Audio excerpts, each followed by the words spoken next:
Firlana, CGP Angkatan 10 Kabupaten Jepara dari SD Negeri 1 Karimun Jawa.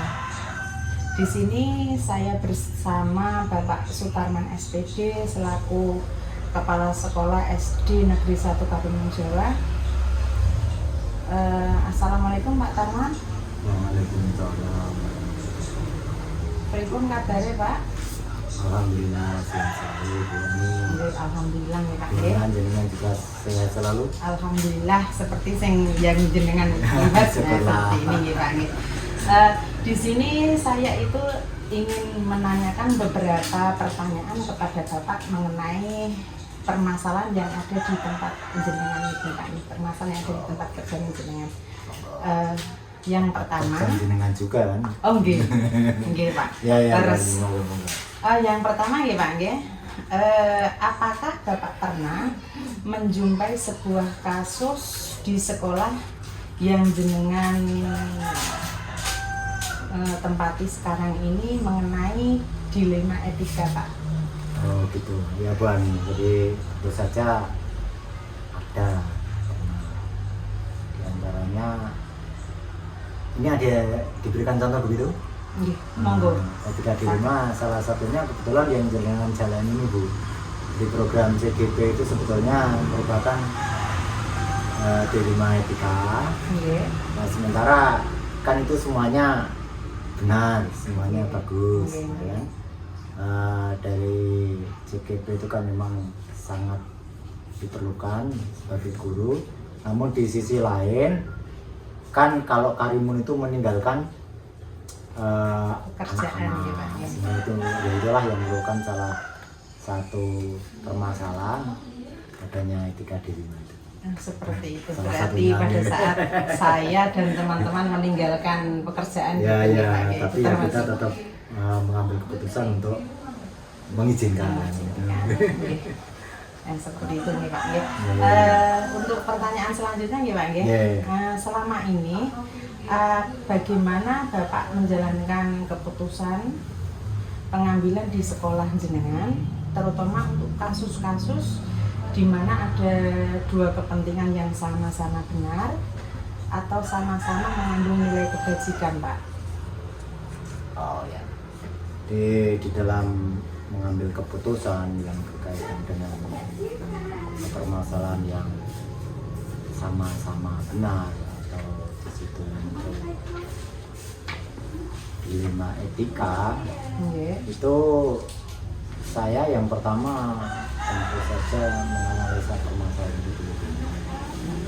Terus juga kita ambil dari prinsip-prinsip, paradigma, langkah-langkah dalam keputusan, selanjutnya kita bisa menemukan keputusan mana yang lebih bagus. Berarti jenengan mengambil beberapa keputusan kita, berarti tidak langsung diputuskan, berarti mengambil beberapa langkah-langkah itu. Untuk selanjutnya nih Pak ya, langkah-langkah atau prosedur seperti apa yang bisa jenengan lakukan selama ini Pak? Oh ya, yang pertama tadi kita sampaikan mengidentifikasi termasuk etika moral atau termasuk yang semacam apa itu namanya Bu, yang satunya itu yang satu benar satu salah. Yang satu benar satu salah. Itu kan harus kita tahu dulu. Nah, kita mengambil dari beberapa referensi guru, mengambil beberapa fakta gitu. Terus selanjutnya kita menentukan langkah-langkah seperti itu dan juga tidak meninggalkan juga dari prinsip-prinsip, terus langkah-langkah yang harus kita lakukan itu kita anggap harus berarti Pak. Untuk selanjutnya nih Pak hal apa yang selama ini jenengan anggap efektif dalam pengambilan keputusan pada kasus-kasus dilema etika nih Pak? Jadi menurut saya sebagai pimpinan kita juga harus berani mengambil sikap, kita juga harus memahami bagaimana kita harus bisa mengambil keputusan. Namun juga kita tidak serta-merta kita selalu memandang dari beberapa segi, namanya aktivitas, juga dari kondisi mendesak atau tidak, juga kita melihat itu semua. Kita juga pertimbangkan dengan diskusi dengan guru, akan kita ke stakeholder yang ada di sekolah, agar keputusan yang kita ambil itu lebih ke ranah bisa dipertanggungjawabkan dan sesuai dengan aturan-aturan gitu. Nah, berarti niki dibicarakan dulu dengan rekan-rekan gitu Mbak, berarti tidak langsung jenengan mengambil keputusan secara langsung. Ya tadi dibicarakan gitu Pak. tergantung dari permasalahan itu seberapa tingkat atau bobot permasalahan tadi. Seperti itu nggih Pak. Untuk selanjutnya nggih Pak nggih, hal apa yang selama ini merupakan tantangan dalam pengambilan keputusan pada kasus-kasus dilema etika Bapak? Ini terus terang aja ya Bu, itu yang menjadi saya itu kadang itu bingung itu Bu. Kalau kita mendapatkan ya itu tadi dilema etika itu tadi kan sesuatu bagus semua itu.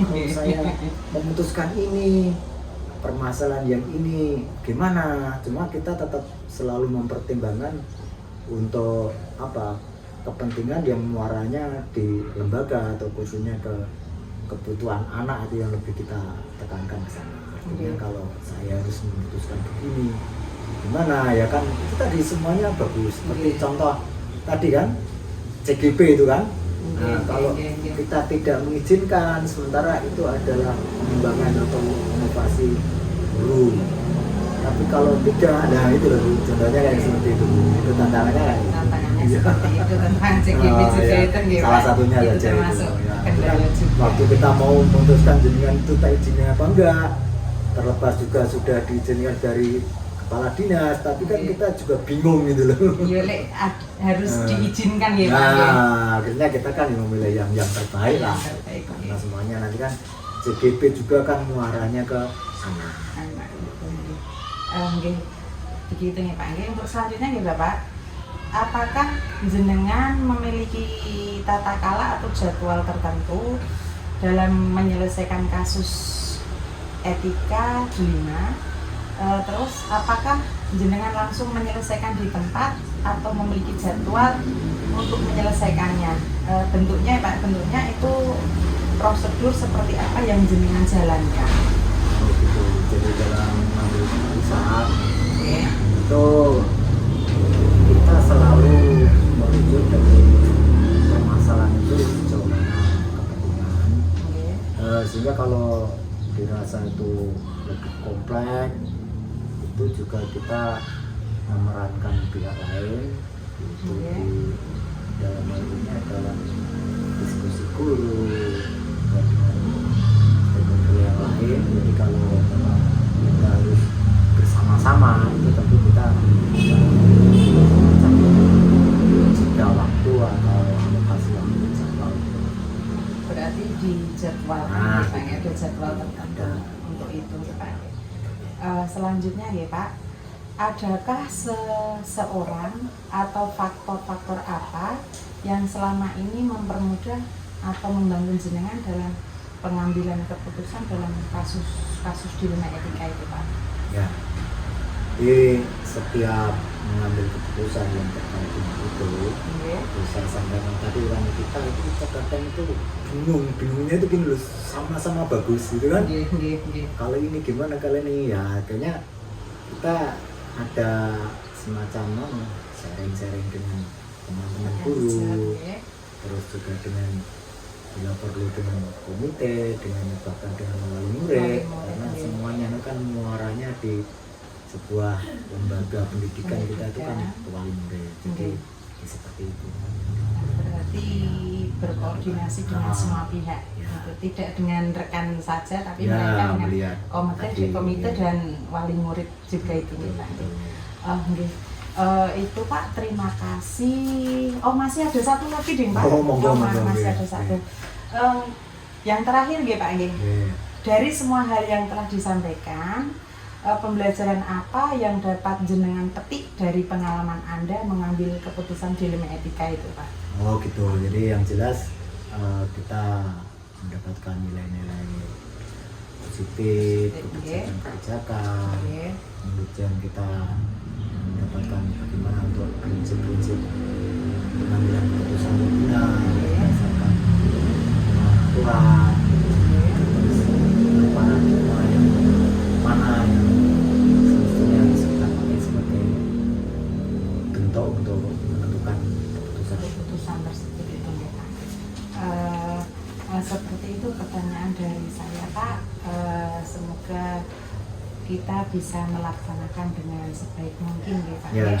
Nah, terima kasih untuk waktunya ya Pak Tarman. Ya, Bu Ani. Assalamualaikum warahmatullahi wabarakatuh. Waalaikumsalam warahmatullahi wabarakatuh.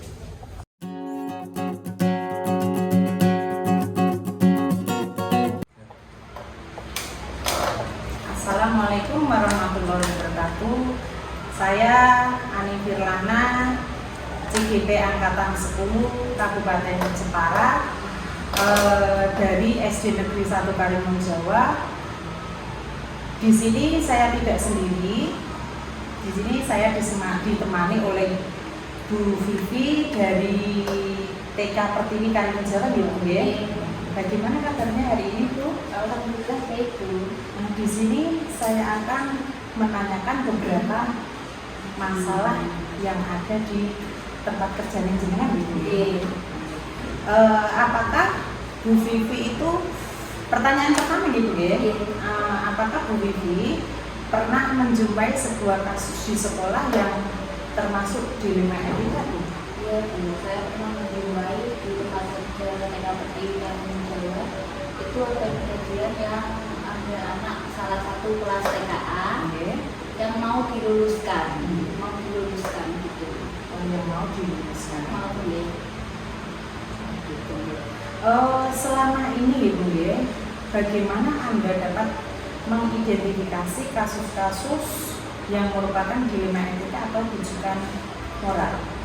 Yang saya lakukan untuk mengidentifikasi yang kasus-kasus yang terjadi adalah dengan melakukan pengamatan terlebih dahulu terhadap kasus yang terjadi, mendengar berita atau kabar dari pihak yang terkait. Dan intinya adalah jika sesuatu itu salah, maka saya akan melakukan cross check dan tindak lanjut.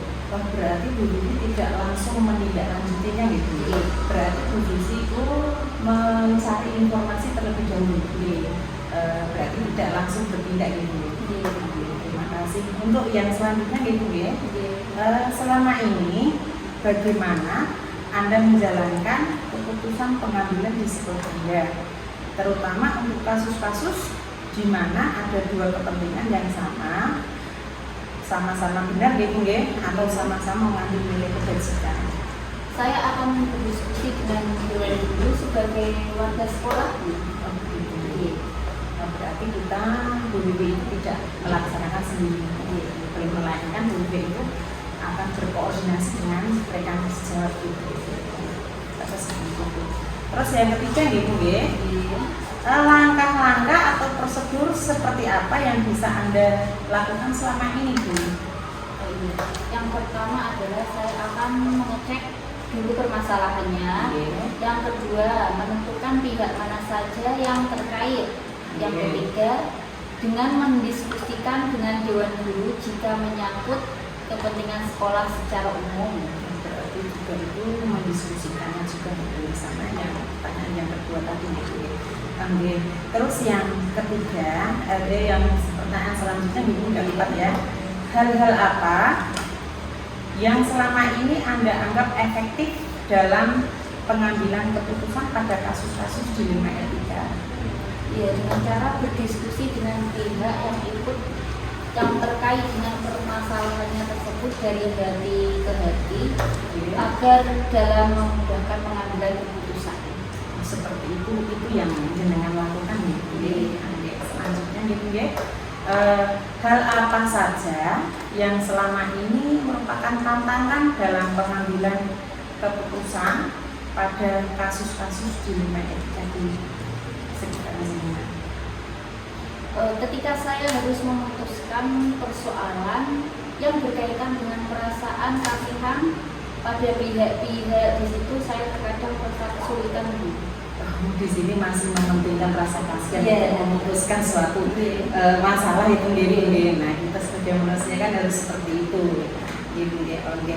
Terus yang selanjutnya gitu ya, apakah Anda memiliki tata kala atau jadwal tertentu dalam menyelesaikan kasus etika dilema?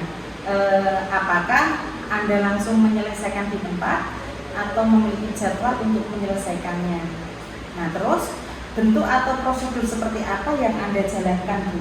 Oh ya, tergantung seberapa mendesaknya sih Bu, dan seberapa besarnya pengaruh terhadap lembaga yang akan saya pimpin. Pertanyaan selanjutnya gitu ya. Adakah seseorang atau faktor-faktor apa yang selama ini mempermudah atau membantu jenengan dalam pengambilan keputusan dalam kasus dilema etika? Ya, saya lebih melibatkan Dewan Guru jika memutuskan sesuatu yang berkaitan dengan persoalan-persoalan di sekolah. Oh, berarti jenengan itu melibatkan semua guru berarti? Iya. Tidak jenengan sendiri gitu. Oh, nonton ya. Terus selanjutnya gitu ya. Dari semua hal yang telah disampaikan, pembelajaran apa yang dapat Anda petik dari pengalaman Anda pada saat mengambil keputusan dilema etika itu? Oh, iya. Semua persoalan itu bisa dicari jalan keluarnya Bu, jika kita Oke.